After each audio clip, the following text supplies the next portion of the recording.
Hello, நான் காயத்ரி கர்ணா. உங்கள் எல்லாருக்கும் பிடிக்கிற மாதிரி ஒரு கதை சொல்ல போகிறேன்.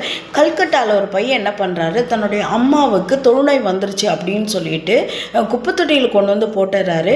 அன்னை தெரசா அவங்கள கூட்டிகிட்டு போய் பராமரித்து உடம்பு சரி பண்ணிகிட்ருக்காங்க. அப்போ அந்த அம்மாவுக்கு நினைவு வந்துடுது, என் பையன் இப்படி பண்ணிட்டானே, அவன் நல்லாவே இருக்க மாட்டான் அப்படின்னு சொல்லி சாப விட ஆரம்பிச்சிடுறாங்க. நான் எவ்வளோ பெரிய பணக்காரி தெரியுமா, எப்படியெல்லாம் வாழ்ந்தவர் தெரியுமா, ஆனால் இந்த நிலைமைக்கு என்னை ஆளாக்கிட்டானே அப்படிங்கிற கோபமும் வெறுப்பும் அதிகத்தோடு அவங்க அன்னை தெரசாவோட ஆசிரமத்தில் இருந்துகிட்ருக்காங்க.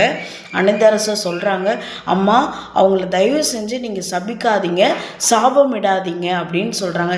இல்லைம்மா, அவனுக்கு மன்னிப்பே கிடையாது அப்படிங்கிற விஷயத்தில் அவங்க ரொம்ப ஸ்ட்ராங்காக இருக்காங்க. அப்புறம் கொஞ்ச நாளுக்கு ஆனதுக்கப்புறம் ஒரு 2 வருஷத்துக்கு அப்புறம் அந்த அம்மா தன்னுடைய மரண தருவாயில் இருக்காங்க. அப்போ அன்னை தெரசாவை கூப்பிட்டு அவங்க கைகளை தன்னுடைய கைகளில் வைத்து கொண்டு அந்த அம்மா சொல்கிறாங்க, அம்மா என் மகனை மன்னிச்சிட்டேன், இது நான் உங்களுக்கு தரக்கூடிய அன்பளிப்பு அப்படின்னு சொல்கிறாங்க. அன்னை தெரசா தன்னுடைய வாழ்க்கை குறிப்பில் எழுதி வச்சுருக்காங்க, இந்த உலகத்தில் உங்களை யார் வேணால் மன்னிக்காமல் இருக்கட்டும், உங்களுடைய அன்புக்காக அரவணைக்கக்கூடிய கரங்கள் இங்கே நிறையவே இருக்குது. தேங்க்யூ.